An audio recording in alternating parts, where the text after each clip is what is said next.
Welcome to Town Hall Seattle's podcast, In the Moment, where we introduce you to folks coming to our currently virtual stages and get you familiar with their topic, personality, and interests. I'm your host, Ginny Palmer.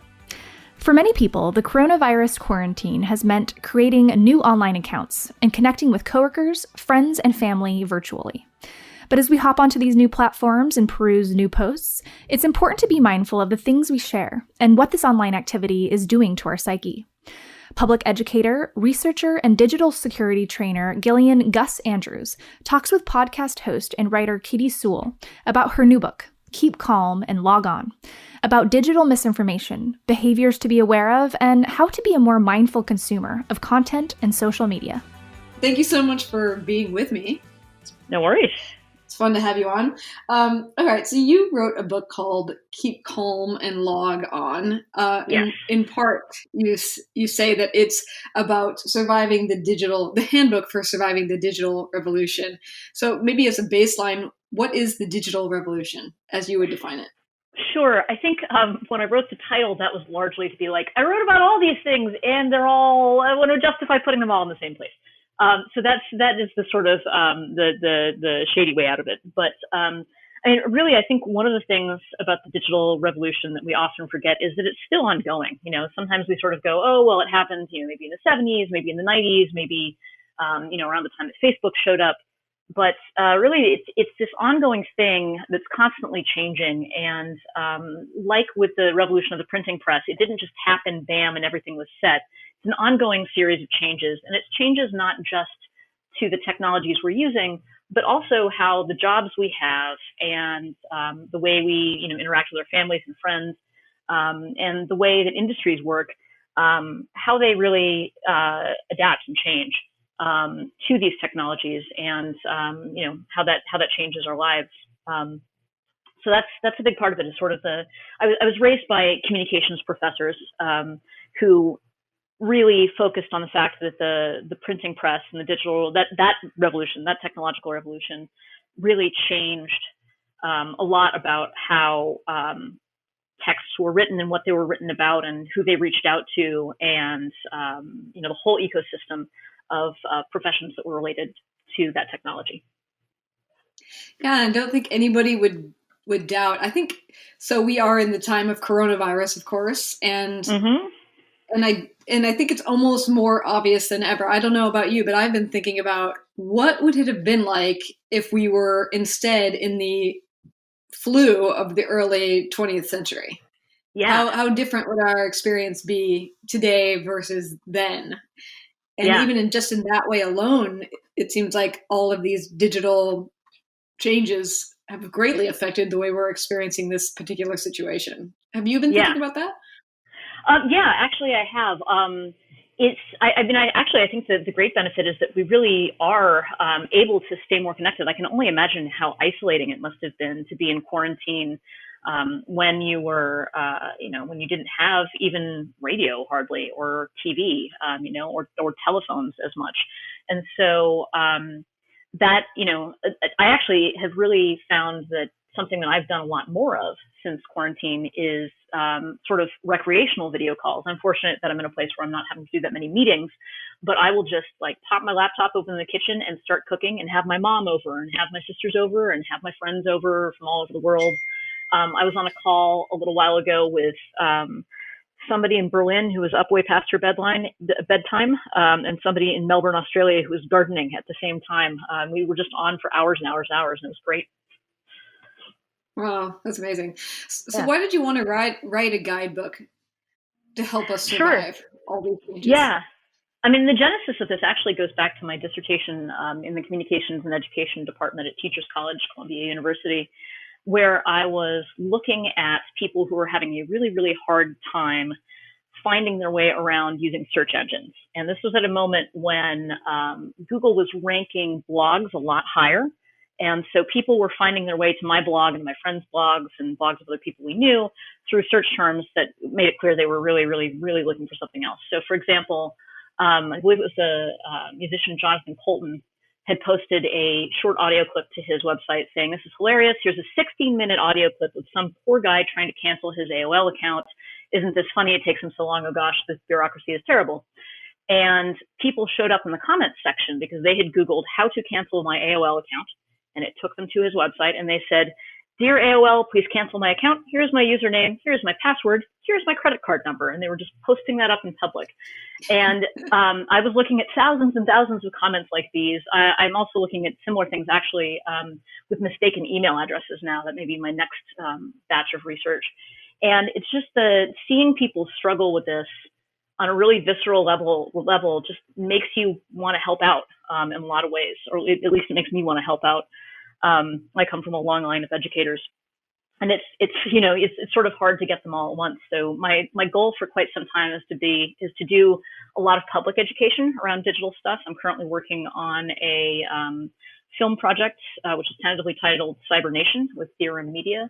I also had a YouTube series called The Media Show that was about media and digital literacy and covered such topics as how do hackers find passwords, or how do cell phone towers and ads know my location. So I've just been trying to get things out there because a lot of the things that people need to know about technology are really, really simple. And those are things that I've put together as sort of the scout laws in the book. So I just hope it helps. Yeah, I've certainly been fielding calls from my mom for years. Oh, yeah. Yep. Her asking me, well, next time you're over to the house, can you show me how to do this? Can you show me how to do that? And I gotta say, I have the reaction that you kind of mentioned, many people have in your book, that I always tell her, Mom, I am also not an internet expert. And, it's sort of that. And she said, well, I just don't think I'll ever really understand that. And I think, as you point out, so many of us have this self-defeating feeling when it comes to technology of certain people get this, certain people can't. I'm one of the people who can't. Totally.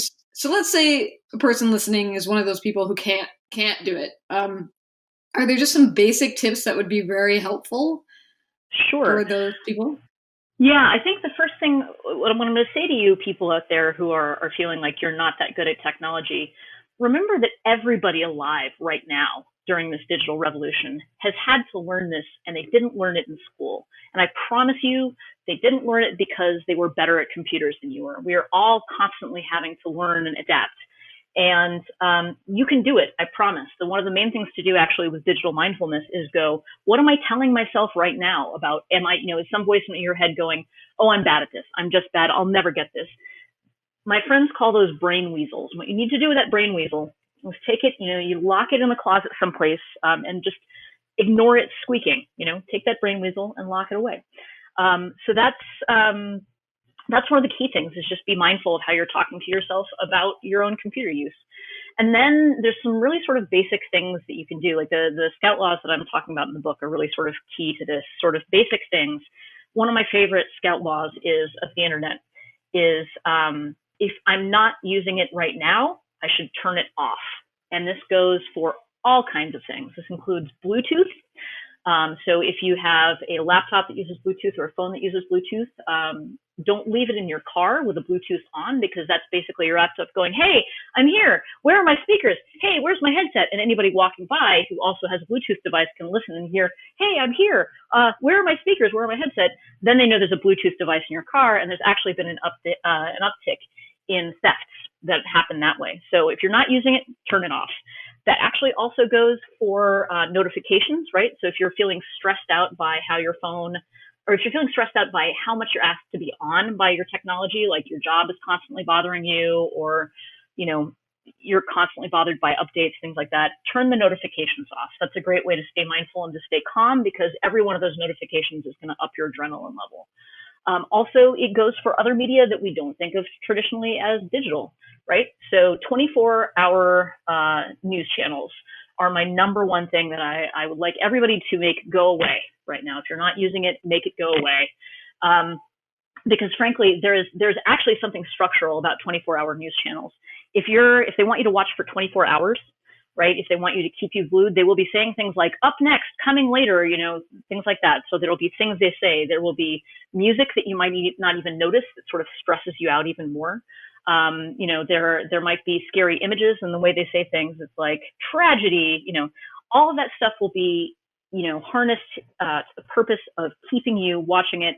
And the reason they want you to keep watching 24-hour news is so that they can show more ads next to it, and that makes them money. I promise if you just watch the news, or if you just go read the news, even better, once a day, or just listen to the news on the radio once a day, the news will still be there. You don't need dishonest background noise right now. That's my number one tip for reducing stress at this point in history. Yeah, because it's true with all of this information, there's just as much misinformation out there as well. And we definitely have seen that play out in the social medias. But what about when it comes to that misinformation or the questionable content, as you put it in the book? Is there anything that people can do to try to navigate that, to be able to suss out the truth? Sure. I do think that actually, now that I'm thinking of it, one of the first ways is to just check in with the news less often, because I do think that that's more likely to, limit your surface area of mistakes. So I remember in the early days of, news going online, I was looking at some AP reports. There was a shooting in Congress, very rare thing where somebody actually stormed Congress and shot a couple people. And the reports of who was shot varied widely over the first couple of hours. So you're going to get bad information first, and then things might clear up, particularly in a disaster. So it's good to take a little break there.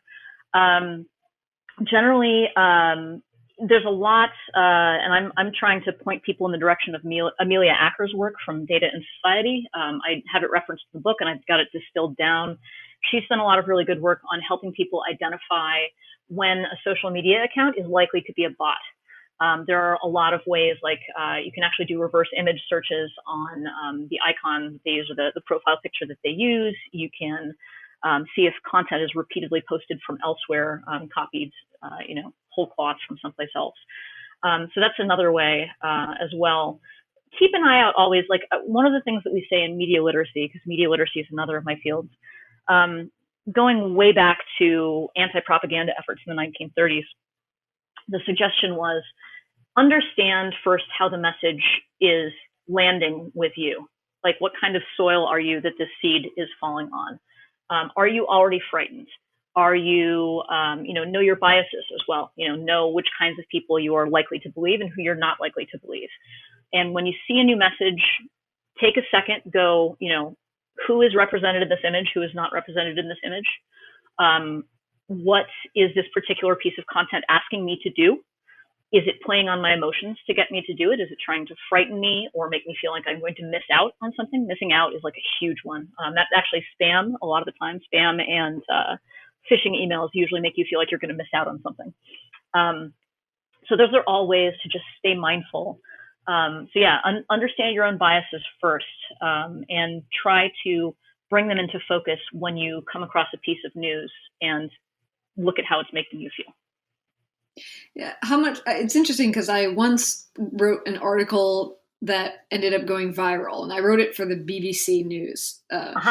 And within, hours, days, all sorts of different media outlets had rewritten the story in their own way, and had sort of, in the vast majority of them, had details in it that I, as the journalist, knew were incorrect.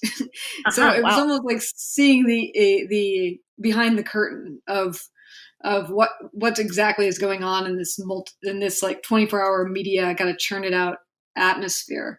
Right. So how much is the source important?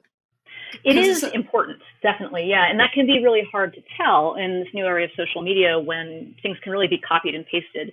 And one of the best things you can do is find from your article, find a really distinct phrase that you think isn't going to be used somewhere else, or just a whole chunk of text, put it into the search engine, see whether it shows up someplace else. That's a good way to find out whether it was an article written on, a string, one of the organizations like the Associated Press or Agence France Presse that tends to put out stuff that gets repeated in a lot of newspapers. That's one way to find that out. But it's also, worth finding out whether it's been published somewhere else originally. That's a big one. Yeah. So, of course, due to the pandemic, a lot of us rushed to living online a lot faster. For instance, going back to my non-technological savvy mom, she's now on Zoom. She's now on FaceTime. She's all of a sudden solved all these problems that she was having before just because the motivation to see your family is so great. Yeah. But in that rush to get online, I would assume, and maybe you certainly know better than me, but are we making mistakes as well? Are we putting ourselves at risk? Yeah, I think the sort of the most common thing we've seen actually is a lot of the stories where it's not so much about us, but Zoom unfortunately had a number of really unfortunate security decisions that they made early on that came back to bite them as this was all going down. And a lot of them were in the interface of Zoom and what was possible to do in terms of blocking people, in terms of letting people in and not letting them in. I unfortunately, my African dance classes, which are usually like the safest, happiest place on earth for me and for a lot of my community, dealt with this at one point where because the link to this Zoom was posted publicly, because the password was posted publicly on social media rather than sent around individually to the people by email in private ways, trolls showed up, they streamed a lot of porn, and they spewed racial slurs basically at the teacher and everybody else in the class. And that is really traumatic when it happens. Zoom has finally started to take some measures and make it a little bit more possible for users to control that on their end.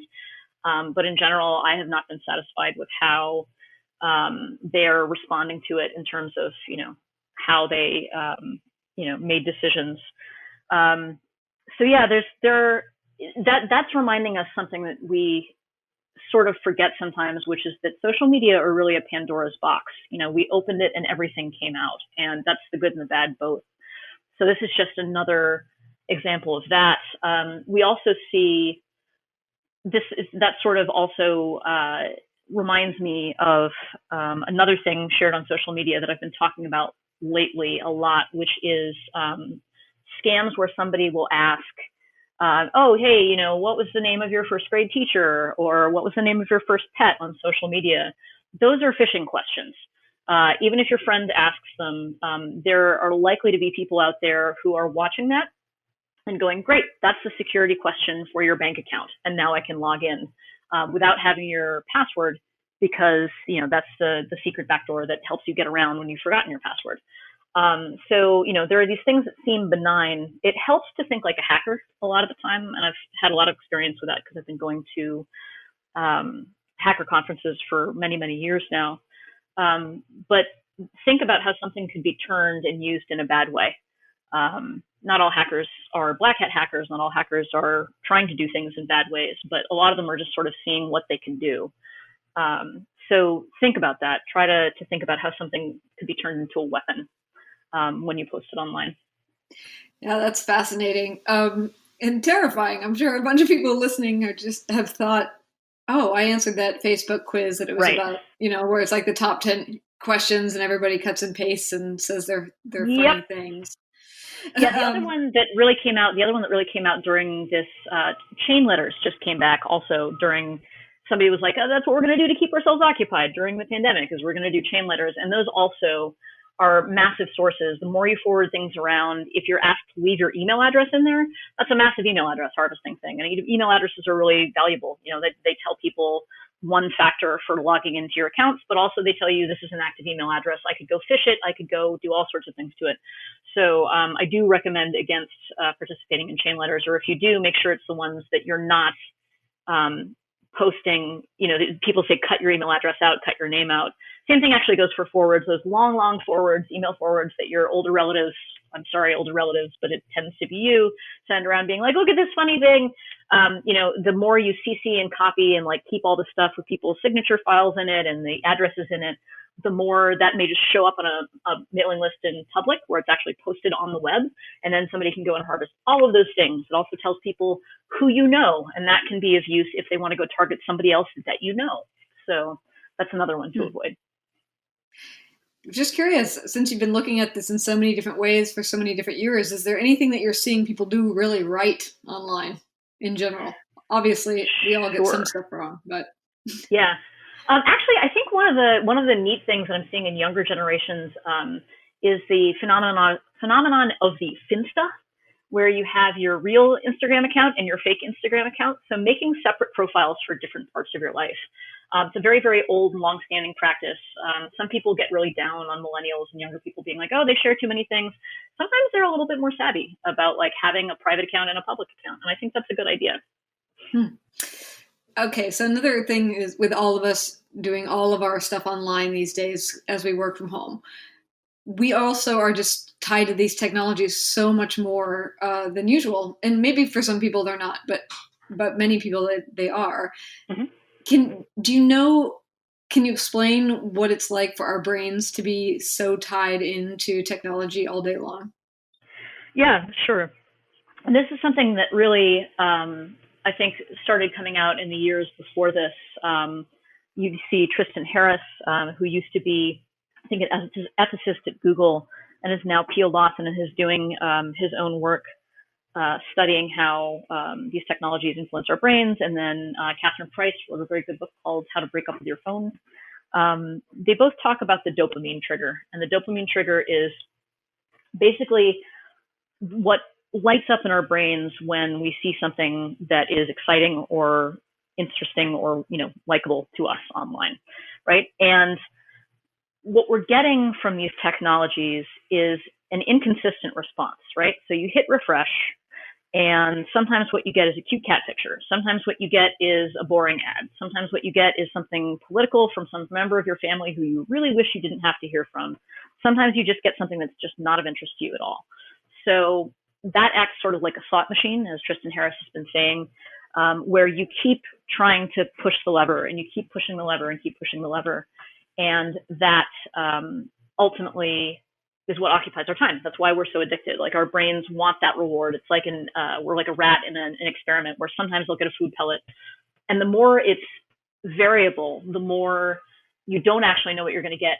You're actually more likely to push the lever than if you know that every single time you're going to get that cute cat picture and you're going to have a really good, fun, enjoyable experience.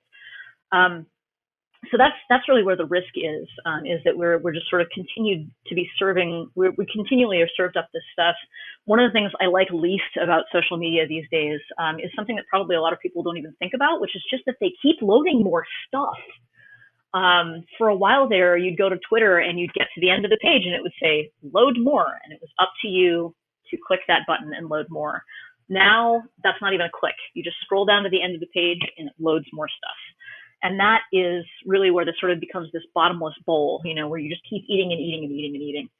So a lot of the things I recommend in the book are things to stop us from getting that dopamine trigger response, things that will slow us down, things that will help us be more mindful of the time we're taking. So there are apps that you can download, which I've mentioned on the website for the book, that can help you figure out how much time you're spending, and just reflecting on that can help. But there's also things that are much simpler that are like built into your phone. There are timers built into your phone. You can also change the settings on your phone in certain ways. Like, you can take all of the apps. I saw this really creative solution where somebody took all the app icons off of the main screen of their iPhone. They stuck them in a folder, put them on a screen a couple screens away. And so every time there's a notification, they actually just don't see it. Like, it doesn't show up, so they're not inclined to click. My favorite one is actually that a lot of security techniques will make you also likelier to slow down and less likely to log in. So, for example, when I was trying to wean myself off Twitter, I started using multi-factor authentication. So that means there's a little physical key I plug into my USB, and I have to touch it in order to log in addition to also entering my password from my password manager, which requires a big, long password for me. So that is me adding friction to this whole process, so that when I feel like just idly poking at my screen, I don't do it as often. In order to make that work, you have to turn off the stuff that say, remember me, or automatically logs you back in. So basically you can be both more secure, because not that many people have, actually very few people have the technology to get around both your password manager and multi-factor authentication. That's quite secure. And if you do that, you're also less likely to log in. And I sometimes go, I can't find that key. I'm not going to log into Twitter right now. Mm-hmm. Yeah, there is this double bind that a lot of people find themselves in with social media, which is exactly what you're saying. You're on Twitter too much, and it's not really making you happy. Yeah. But you also feel like you have to be on Twitter because you're promoting something. You wrote a book, you need to tell people about it. Your relatives are on there, and it's the easiest way to share pictures on Facebook or whatever it is. Everybody feels like they hate it, but they have to be on it. Yep. what can you do with that feeling? I mean, the truth is that we don't really have to be on it. But for some reason we've sold ourselves a different thing. Sure. I mean, like you really nailed the most important points, and that one of them is like, yeah, I'm totally in the mess right now of like, I need to promote this book. I need to promote this book about not being on social media. And it really sucks, and I hate the cognitive dissonance of it. It's pretty miserable. And I actually, yeah, I mean, just like the sheer exposure to Twitter, I notice now that since I've weaned myself off it, going back on it actually makes me feel like I've overeaten or I'm mildly poisoned or drunk or something like that. Like I actually feel the chemical response, and it feels gross, and I hate it. But yeah, I mean, a lot of the time, my approach is always harm reduction. There are people in my circle who will be like, just cut yourself off right now. And just like going cold turkey from alcohol or drugs, that really doesn't work all that well. So I recommend doing it slowly. Sometimes having an app to help can be good. I used one in my browser called Leech Block that can actually set times. Like it'll be, you say, I want this 10-minute window where I know I can go on my, on my desktop client for Twitter or Facebook. And then after that, cut me off. And there are various apps that will do that for you. And that can really help, because then you get used to preparing a little bit more for the times when you are on, and are a little bit more mindful and deliberate when you're there. Also, sometimes finding an alternate technology that does different things. And I've got, I think, a worksheet for this in the book, where you look at the kinds of things that the technology is doing. Is it loading more stuff for you before you ask it to? Is it giving you stuff that you didn't ask for, like ads?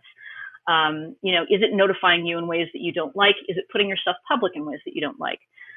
If you can sort of start to tease out which of those things you do want or don't mind, and which of them you don't want in your life, you can maybe identify some technologies that are a little bit more beneficial. So my social media life right now has moved to Slack. Like most of my friends are on Slack, and a couple of them are on WhatsApp.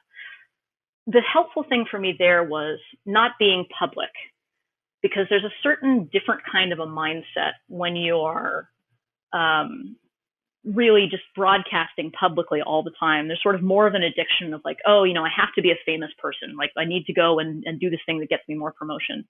That's probably not the same kind of thing that you want out of your social life. So separating those two things out can be really helpful. The way I talk about it in the book is like, it's the difference between, one of my friends came up with this metaphor. It's the difference between singing a lullaby and singing on stage, right? If you're singing like you were singing on stage to a baby who's trying to sleep, that baby is not going to calm down. You're just going to be too loud. Or if you're singing like to a baby when you're up on stage, like people are not going to hear you. So doing that separation where you're going, this is my intimate time with my friends. And that's what I've done on Slack. A bunch of us just sort of said, forget it. We're not spending that time on social media. We're going here instead. And with my group that's on WhatsApp, we actually really were sort of deliberate and went, okay, well, do we want to be able to have access to the archives of our conversations? Do we want this to be tied into our contacts? Do we want to pull our contacts in so that it's easier to find people? Considerations like that are all really important when you're picking another technology to try to get your friends to go do.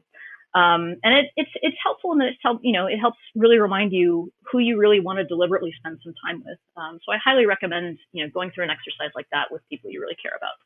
Yeah. Boy, there's so many more questions I want to ask you, and we're running out of time. But I was going to ask, since you've studied this, like the technological evolutions and for so long, and spoken about it for so long, have you ever seen us course correct in some way? Where if everybody sort of gets to a point where they loathe social media, is there an example where one day it would go away? Oh, sure. Have you seen us?